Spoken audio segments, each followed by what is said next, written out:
പണമെല്ലാം അടിച്ചുമാറ്റി ഭരിക്കും സർക്കാരെ കൊണ്ടുവയ്ക്കും ഭരണക്കാരെ അധ്യക്ഷരായി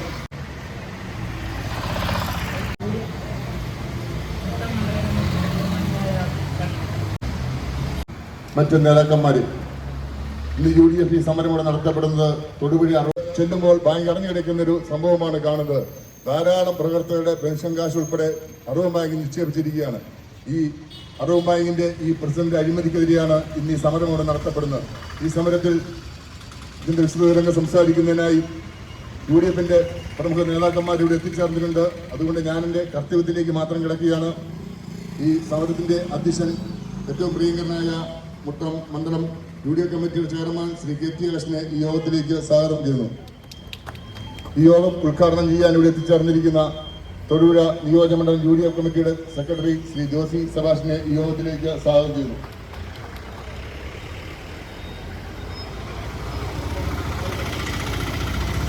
ജില്ലാ കോൺഗ്രസ് കമ്മിറ്റിയുടെ സെക്രട്ടറി ശ്രീ ചന്ദ്രശേഖരനെ ഈ യോഗത്തിലേക്ക് സ്വാഗതം ചെയ്യുന്നു.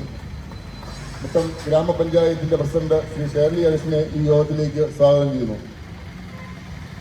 ഇടവെട്ടി UDF കമ്മിറ്റിയുടെ ചെയർമാൻ ശ്രീ സുഭാഷിനെ ഈ യോഗത്തിലേക്ക് സ്വാഗതം ചെയ്യുന്നു.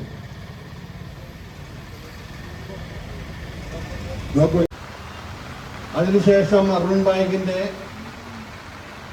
വണ്ണപ്പുറം ശാഖയുടെ മുന്നിൽ നടന്ന ധർണ KPCCയുടെ general secretary advocate S. Ashokan ഉദ്ഘാടനം ചെയ്യുകയുണ്ട്. ഞങ്ങള് ഈ ധർണാ സമരങ്ങളിൽ ഞങ്ങൾ ആവശ്യപ്പെടുന്ന ഒരു കാര്യം അർബൻ ബാങ്കിന്റെ അഴിമതി, ആ അഴിമതിയും കൊള്ളയും നടത്തിയത് കൊണ്ടാണ് ഈ ബാങ്ക് ഇപ്രകാരം അടച്ചുപൂട്ടാനുള്ള സാഹചര്യം ഉണ്ടായത്. ഇപ്പോൾ ആ ബാങ്കിന്റെ ചെയർമാനായി ഇരിക്കുന്ന CPMന്റെ ജില്ലാ സെക്രട്ടേറിയറ്റ് അംഗം സഖാവ് VV മത്തായിയാണ് ആ ബാങ്കിന്റെ ഇപ്പോഴത്തെ ചെയർമാൻ. അദ്ദേഹം ചെയർമാൻ സ്ഥാനം ഏറ്റെടുത്ത് അദ്ദേഹം ഡയറക്ടർ ബോർഡ് മെമ്പറായത് കഴിഞ്ഞ 3 വട്ടമായിട്ട് അദ്ദേഹം അർബൻ കോഓപ്പറേറ്റീവ് ബാങ്കിന്റെ ഡയറക്ടർ ബോർഡ് മെമ്പറാണ്. അദ്ദേഹം 2 ടേമായിട്ട് അദ്ദേഹം പ്രസിഡന്റായിട്ട് അദ്ദേഹം ആ ബാങ്കിന്റെ ഭരിച്ചുകൊണ്ടിരിക്കുന്നു. കഴിഞ്ഞ 2.5 വർഷങ്ങൾക്ക് മുമ്പ് ഈ ബാങ്ക് അടച്ചുപൂട്ടുമ്പോൾ ആ പൂട്ടുന്ന അവസരത്തിലും അദ്ദേഹമാണ് ബാങ്കിന്റെ ചെയർമാൻ. അപ്പൊ ഈ കഴിഞ്ഞ ദിവസം, അതായത് കഴിഞ്ഞ ശനിയാഴ്ച ബാങ്കിന്റെ ഈ CPMന്റെ ജില്ലാ സെക്രട്ടറി തൊടുപുഴയിൽ ഒരു വിശദീകരണ യോഗം നടത്തിയിട്ടുണ്ടായി.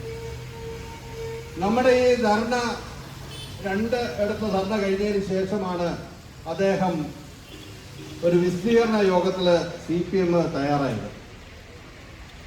അദ്ദേഹം തൊടുപുഴയിലെ വിശദീകരണ യോഗത്തിൽ അദ്ദേഹം പറഞ്ഞു, ബാങ്ക് അടച്ചുപൂട്ടുവാനുള്ള കാരണക്കാര്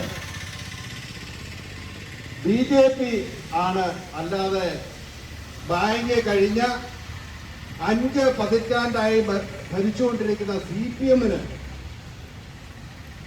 ഈ ബാങ്കില് അഴിമതിക്ക് യാതൊരു പങ്കുമില്ല. ഇത് പൂട്ടിയത് BJPക്കാരാണ് ഇത് പൂട്ടിയതെന്നാണ് പറഞ്ഞത്. അവര് ഐക്യജനാധിപത്യ മുന്നണിയാണ് ഈ ബാങ്ക് പൂട്ടിയതെന്ന് പറയാൻ നമ്മുടെ ഭാഗ്യം.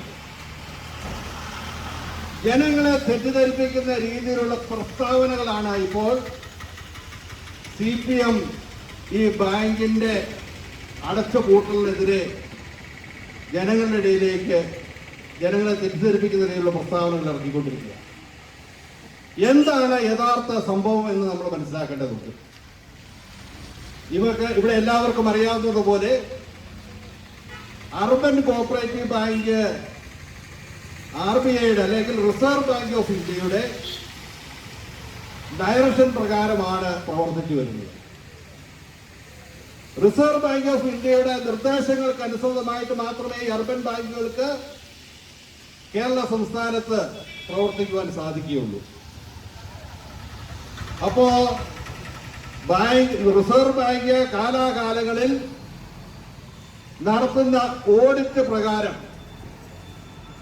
Urban cooperative bank Thodupuzha urban cooperative ബാങ്കിൽ വലിയ അഴിമതി ഉണ്ട് എന്ന് ബോധ്യപ്പെട്ടതിന്റെ അടിസ്ഥാനത്തിലാണ് ഈ ബാങ്ക് പൂട്ടുവാനുള്ള നിർദ്ദേശം RBI നൽകിയത്. എടവെട്ടി ഗ്രാമപഞ്ചായത്തിന്റെ പ്രസിഡന്റ് ജിൻസി മാർട്ടിനെയും മെമ്പർ മോളിയെയും ഈ യോഗത്തിലേക്ക് സ്വാഗതം ചെയ്തുള്ളൂ.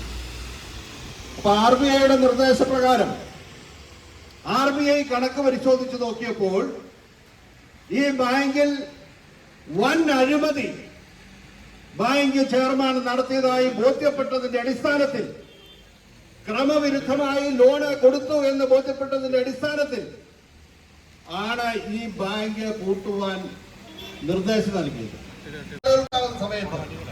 ആ സമയത്തിന് ഉപയോഗപ്പെടുത്തുന്നതിന് വേണ്ടിയിട്ടാണ് ഈ ബാങ്കിലെ പണം നിക്ഷേപിച്ചിട്ടുള്ളത്. ഒരാൾക്ക് പോലും ഭരണകർത്താക്കൾ അതുപോലെ സെക്രട്ടറി എല്ലാം കൂടി കോടിക്കണക്കിന് രൂപയാണ് അവിടെ അവതരിച്ചു കൊണ്ടുപോയത്. ഇതിനെല്ലാം സമാധാനം പറയാനുള്ള CPM, അതല്ലേ പരിഹാരമുണ്ടാക്കാനുള്ള CPM, അവർക്കെല്ലാം കൂട്ടുപിടിക്കുന്ന സമീപനമാണ് ഇന്ന് നമ്മുടെ സംസ്ഥാനത്തുടനീളം സ്വീകരിച്ചു കൊണ്ടുപോകുന്നത്. തൊടുപുഴ അർബൻ ബാങ്കിനെ സംബന്ധിച്ച് കഴിഞ്ഞ കുറെ വർഷങ്ങളായി അർബൻ ബാങ്ക് ഭരിക്കുന്നത് LDF ആണ്, അതല്ലെങ്കിൽ CPM ആണ്.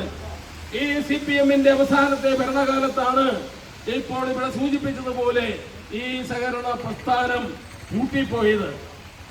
ആയിരക്കണക്കിന് നിക്ഷേപകർക്ക് അവരുടെ നിക്ഷേപത്തിന്റെ ചെറിയ ഒരു ശതമാനം പോലും, അവർക്ക് സുഖമില്ലാതാകുമ്പോൾ ആശുപത്രിയിൽ പോകുന്നതിന് വേണ്ടി ചെറിയ ഒരു തുക പോലും, അതല്ലെങ്കിൽ മറ്റ് മക്കളെ വിഭാഗം ചെയ്തയക്കുന്നത്, മറ്റ് അടിയന്തര ആവശ്യങ്ങൾ വരുമ്പോ അവിടെ ആ ബാങ്കിൽ പോയി നിരങ്ങുമ്പോൾ ഒരു രൂപ പോലും കൊടുക്കാൻ കഴിയാതെ ആ ബാങ്ക് പൂട്ടിയിട്ടിരിക്കുന്ന സമീപനമാണ്.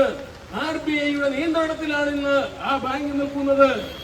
അത്തരത്തിലുള്ള സമീപനത്തിൽ നിന്നും ഈ മാർക്സിസ്റ്റ് പാർട്ടിയുടെ ഭരണകർത്താക്കൾ, അതല്ലെങ്കിൽ കേരളത്തിലെ ഭരണ നേതൃത്വം പിണറായി വിജയൻ നാളുകളായി ഐക്യ ജനാധിപത്യ മുന്നണിയുടെ നേതൃത്വത്തിലും വിവിധ സഹകാരി സംഘങ്ങൾ അവിടെ ഡിപ്പോസിറ്റ് ചെയ്തിരിക്കുന്ന ആളുകളുടെ ഒക്കെ നേതൃത്വത്തിലും നടന്നു വരുന്ന സമരങ്ങൾ കൊണ്ടൊന്നും കമ്മ്യൂണിസ്റ്റ് മാർക്സിസ്റ്റ് പാർട്ടിയുടെ ഈ അഴിമതിക്ക് ഒരു അറിഞ്ഞു വരുന്നില്ല, അല്ലെങ്കിൽ അവരത് തിരുത്താൻ തയ്യാറാവുന്നില്ല എന്ന് കണ്ടപ്പോഴാണ് അർബൻ ബാങ്കിന്റെ മുഴുവൻ ശാഖകളുടെയും മുന്നിൽ ഐക്യ ജനാധിപത്യ മുന്നണിയുടെ നേതൃത്വത്തിൽ ഇത്തരത്തിലുള്ള ജനകീയ പ്രതിഷേധ സമരങ്ങൾ സംഘടിപ്പിക്കുവാൻ തീരുമാനിച്ചത്. സമരം ഉദ്ഘാടനം ചെയ്ത UDF-ന്റെ ബഹുമാന്യനായ നേതാവ് അഡ്വക്കേറ്റ് ജോസി ഇതുമായി ബന്ധപ്പെട്ടിട്ടുള്ള എല്ലാ കാര്യങ്ങളും പ്രതിപാദിച്ചാണ് ഈ സമരം ഉദ്ഘാടനം ചെയ്തത്. ഇനിയും മണക്കാട്, കരിമണ്ണൂർ തുടങ്ങിയ സ്ഥലങ്ങളിലും ഈ ബാങ്കിന്റെ എവിടെയെല്ലാം ബ്രാഞ്ചുകളുണ്ടോ ആ ബ്രാഞ്ചുകളുടെ എല്ലാം മുന്നിലും ഐക്യ ജനാധിപത്യ മുന്നണിയുടെ നേതൃത്വത്തിലുള്ള സമര പരമ്പരകൾ അരങ്ങേറുകയാണ്. പിന്നാലെ അർബൻ ബാങ്കിന്റെ ഹെഡ് ഓഫീസിന് മുന്നിൽ ആരെയും അതിനകത്തേക്ക് പ്രവേശിക്കാൻ കഴിയാത്ത രീതിയിലുള്ള ഉപരോധ സമരങ്ങളിലേക്കാണ് ഞങ്ങൾ ഐക്യ ജനാധിപത്യ മുന്നണി സമരപരിപാടികൾ സംഘടിപ്പിക്കുവാൻ തീരുമാനിച്ചിട്ടുള്ളത്. ഈ തൊടുപുഴ അർബൻ സഹകരണ ബാങ്ക് മൂലം തകർന്നു തരിപ്പണമായി എന്ന് ഒരു അപകീർത്തി കേട്ട ഒരു ബാങ്കാണ് മുട്ടത്തെ ഈ സർവീസ് സഹകരണ ബാങ്ക്. ഇവിടെ ഇടക്കാലത്ത് കമ്മ്യൂണിസ്റ്റ് മാർക്സിസ്റ്റ് പാർട്ടിയുടെ നിയന്ത്രണത്തിലുള്ള ഒരു ഭരണമുണ്ടായപ്പോൾ ഈ മേഖലയിലെ സാധാരണക്കാരായ ലോട്ടറി കച്ചവടക്കാരൻ മുതൽ ഓട്ടോറിക്ഷ തൊഴിലാളി വരെയുള്ള ആളുകൾ, കർഷകരും കർഷക തൊഴിലാളികളും റിട്ടയർഡ് അധ്യാപകരുമായിട്ടുള്ള ആളുകളൊക്കെ